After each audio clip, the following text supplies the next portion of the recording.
اعوذ باللہ من الشیطان الرجیم بسم اللہ الرحمن الرحیم وبہ نستعین وصلی اللہ علی سیدنا محمد واہل بیتہ الطیبین الطاہرین اللہم صلی علی محمد وآل محمد وعجل فرجہم۔ یہ تیسرا پارٹ ہے اس کتاب کا، 3 منٹ قیامت کے۔ جناب اسرائیل ان شخص کی طرف بڑی میٹھی نگاہوں سے دیکھتے ہیں اور ایک بڑی مسکراہٹ کے ساتھ ان کی طرف متوجہ ہو کر کہتے ہیں چلنا ہے۔ تو یہ جناب بہت تعجب میں آ کر کہتے ہیں کہاں، اور پھر ایک نظر اپنے اطراف دوڑاتے ہیں تو دیکھتے ہیں کہ آپریشن تھیٹر میں جو ڈاکٹرز ان پر آپریشن کر رہے تھے وہ اپنا آپریشن کرنا بند کر دیتے ہیں، ہاتھ اٹھا لیتے ہیں، اور ان میں سے جو سب سے بڑا ڈاکٹر تھا وہ اپنی ٹیم کی طرف دیکھتا ہے اور کہتا ہے کہ اب مریض ہمارے بیچ نہیں رہا، ہم نے بہت کوشش کی، آپ لوگوں کا بہت شکریہ، آپ لوگوں نے بہت زحمت اٹھائی، بہت کوشش کی، لیکن مریض کی حالت ایسی تھی اور اس کا بدن ایسا تھا کہ وہ اسے تحمل نہیں کر پایا، اسے برداشت نہیں کر پایا، اب وہ اس دنیا میں نہیں رہا، اس پر اور کوشش کرنا کوئی فائدہ نہیں رکھتا۔ تو ایک دوسرے ڈاکٹر نے کہا کہ کیا شاک مشین لے کر آئیں تاکہ انہیں شاک دے کر زندہ کیا جائے، اور تب یہ جناب اپنے اطراف دیکھتے ہیں کہ جتنے بھی مشینز ان کو کنیکٹڈ تھے وہ سارے جو ہے بلینک ہو گئے، سب میں ایک اسٹریٹ لائن آ رہی ہے، یعنی یہ کہ نہ ان کے دل میں کوئی حرکت ہے، نہ ان کے دماغ میں کوئی حرکت چل رہی ہے، سب فلیٹ لائنز ہو گئے تھے۔ پھر یہ جناب کہتے ہیں کہ یہ جو ماجرا میں آپریشن تھیٹر میں دیکھ رہا تھا بہت ہی عجیب ماجرا تھا۔ کہتے ہیں کہ میں دیکھ رہا تھا کہ میرا جو مین ڈاکٹر ہے وہ میری طرف پیٹھ کر کر کھڑا ہوا تھا، لیکن پھر بھی میں اس کی صورت دیکھ پا رہا تھا، میں دیکھ پا رہا تھا کہ لوگوں کے ذہن میں کیا چل رہا ہے، بلکہ نہ صرف میں ان سب کی باتیں بلکہ میں ان کا ذہن پڑھ پا رہا تھا کہ ان کے ذہن میں کیا چل رہا ہے۔ پھر جب میں نے دروازے کی طرف دیکھا تو میں دروازے کے اس پار دیکھ پا رہا تھا، دیوار کے اس پار میں دیکھ رہا تھا کہ میرا بھائی بیٹھا ہوا ہے، ہاتھ میں تسبیح لے کر تسبیح کر رہا ہے، اور مجھے پوری طرح یاد ہے کہ وہ کون سا ذکر کہہ رہا ہے،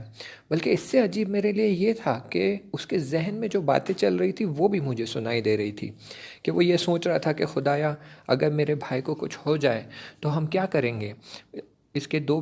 بچے ہیں اور تیسرا بچہ آلریڈی راستے میں ہے، یعنی کہ اس کی زوجہ جو ہے وہ پریگننٹ ہے، اگر اسے کچھ ہو جاتا ہے تو پھر ان بچوں کا کیا ہوگا۔ بڑی عجیب بات تھی کہ اسے میری بھی فکر تھی اور میرے بچوں کی بھی فکر تھی۔ جب نظر میں نے کچھ اس طرف دوڑائی تو دیوار کے اس طرف سارے وارڈز تھے، اور وارڈز میں بیڈز پر سارے پیشنٹس لیٹے ہوئے تھے، اور ان میں سے کئی لوگ اپنے اپنے کام میں بزی تھے، ان کے فکروں میں کیا چل رہا تھا یہ سب میں دیکھ پا رہا تھا۔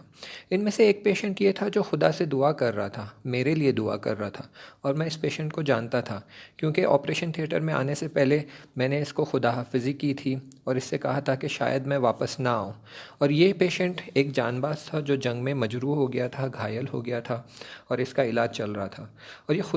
خدا کی بارگاہ میں بہت خالصانہ دعا کر رہا تھا،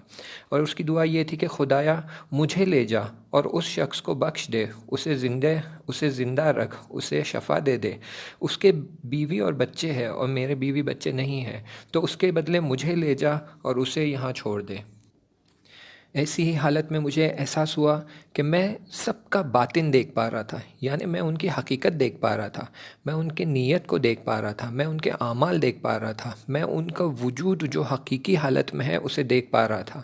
اور اسی چیزوں میں مشغول تھا اور سمجھ نہیں پا رہا تھا کہ کیا ہو رہا ہے۔ تبھی پھر اس خوش اخلاق اور بہت زیبا نوجوان جو میرے پاس کھڑا ہوا تھا اس نے واپس سے مجھ سے کہا چلنا ہے۔ اگرچہ میری حالت بہت بہتر تھی، میرا درد کم ہو گیا تھا، میری بیماری کا علاج ہو گیا تھا، مجھے جو سر درد اور آنکھ میں درد ہو رہا تھا سالوں سے اس سے مجھے راحت اور نجات مل گئی تھی، لیکن جب انہوں نے دوبارہ پوچھا چلنا ہے تو فوراً میں نے جواب دیا نہ، کیونکہ میں سمجھ گیا تھا کہ یہ مرحلہ موت کا مرحلہ ہے اور میرے انتقال کا وقت آ گیا ہے، اور وہ مجھے اس جہان سے لے کر دوسرے جہان میں لے جائیں گے۔ لیکن میں نے ان سے کہا نہ، اور میں اپنے چاچا کے بیٹے کی طرف اشارہ کرتے ہوئے کہا کہ دیکھیں یہ شہید ہے، میں اپنی زندگی میں شہادت کی آرزو رکھتا ہوں، اور بہت میں نے کوشش کی، بہت جنگ میں شرکت کی، بہت جد و جہد بھی کی ہے، اور آپ چاہتے کہ میں ایسی حالت میں، اس وضعیت میں، اس مقام پر، اس ہاسپٹل میں اپنے آپ کو آپ کے حوالے کر دوں؟ نہ، میں شہادت کا طلبگار ہوں۔ لیکن میرے منع کرنے کا اور اصرار کرنے کا کوئی فائدہ نہیں ہوا۔ جیسے کہ ڈیسیشن لے چکے تھے، ڈیسیشن لیا گیا ہے اور میرا یہاں رہنا کوئی معنی نہیں رکھتا۔ میں کتنا بھی اصرار کر لوں لیکن کچھ فائدہ نہیں تھا۔ تبھی دو جوان میرے پاس آ گئے، ایک سیدھے ہاتھ کی طرف اور ایک بائیں ہاتھ کی طرف، اور ان دونوں نے کہا چلے، چلنا ہے۔ اور بے اختیار میں ان کے ساتھ حرکت کرنے لگا اور ان کے ساتھ چلنے لگا، اور کچھ ہی لحظوں میں میں نے دیکھا کہ میں ایک بہت بڑے بیابان میں، ایک بہت بڑے میدان میں پہنچ گیا۔ اچھا، اب یہ بھی بتاتا چلوں کہ جب یہ حالت مجھ پر طاری ہوئی تو یہاں زمان کا کوئی مطلب نہیں تھا۔ زمان اور مکان یہاں کوئی معنی نہیں رکھتا تھا۔ میں ایک ہی لحظے میں ہزاروں چیزیں دیکھ رہا تھا، ہزاروں چیزیں سمجھ رہا تھا، ہزاروں مطالب میرے ذہن میں آ رہے تھے، اور ہر چیز سے میں کاملاً متوجہ ہو رہا تھا۔ اور کیونکہ میں اس بیماری سے اور اس درد سے اور اس پریشانی سے نجات پا گیا تھا، میرے چاچا کا لڑکا بھی میرے پاس موجود تھا جو میرے ہمراہ تھا، تو ایک بہت اچھا احساس، ایک خوشحالی کا احساس ہو رہا تھا۔ جب ان کے چہرے کی طرف نگاہ کرتا ہوں، یعنی میرے چاچا کے بیٹے کی طرف، تو اتنا زیبا اور نورانی چہرہ تھا کہ بس چہرے کی طرف نگاہ کرتے ہی دل میں ایک خوشی کا احساس ہو رہا تھا۔ اتنا زیبا چہرہ تھا کہ دل چاہ رہا تھا کہ بس ہمیشہ انہی کے ساتھ رہوں۔ پھر ہم ایک بڑے میدان میں حرکت کرنے لگے، جہاں پر نہ کوئی پانی، نہ کوئی گھاس، نہ کوئی درخت، بس بیابان ہی بیابان اور بہت ہی خشک جگہ تھی۔ جب آگے بڑھنے لگے تو بہت دور ایک کوئی چیز نظر آئی۔ جب آہستہ آہستہ ہم نزدیک پہنچے تو دیکھیں کہ وہاں ایک میز رکھا ہوا ہے اور میز کے پیچھے ایک شخص بیٹھا ہوا ہے۔ اور جب میرے بائیں ہاتھ کی طرف میں نے نگاہ کی تو بہت دور مجھے کوئی سیراب کی طرح دکھنے لگا۔ جب بہت دھیان سے دیکھا، دقت کے ساتھ دیکھا، تو دیکھا کہ وہاں کچھ شعلے جل رہے تھے، اور وہ شعلوں کی آگ اتنی زیادہ تھی کہ اس کی گرماہٹ مجھے اتنی دور سے بھی یہاں تک محسوس ہو رہی تھی۔ اور جب میرے سیدھے ہاتھ کی طرف دیکھا تو بہت دور ایک باغ مانند یا ایک جنگل کی طرح ایک چیز نظر آ رہی تھی، اور وہاں سے ایک بہت ہی اچھی اور خنک ٹھنڈی ہوا چل رہی تھی۔ اس میز کے پیچھے جو شخص بیٹھا ہوا تھا، میں نے اسے سلام کیا، اور اس نے بھی بہت ادب سے مجھے جواب دیا اور کہا کہ تمہارے ہی انتظار میں بیٹھا ہوا تھا۔ دیکھتے ہیں کیا کیا کام تم نے انجام دیے ہیں، کیا کیا اعمال تم نے انجام دیے۔ اور اس نے ایک بہت بڑی کتاب نکالی اور میز پر رکھا اور کھول دیا۔ اور جب انہوں نے کتاب کھولی تو میرے اطراف کوئی نہیں تھا، صرف وہ تھے اور یہ دو جوان جنہوں نے مجھے اس دنیا سے یہاں لے کر آئے تھے۔ بس یہ حالت تھی،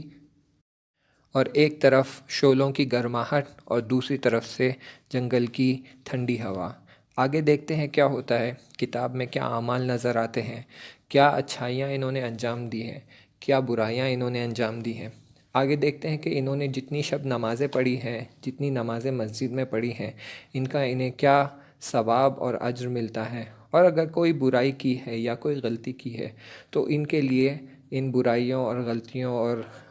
اشتباہات کے لیے انہیں کیا سزا بھگتنی پڑتی ہے۔ آگے کی بحث میں انشاءاللہ اگلے لیکچر میں بھیجتا ہوں۔ تب تک کے لیے التماس دعا، خدا حافظ۔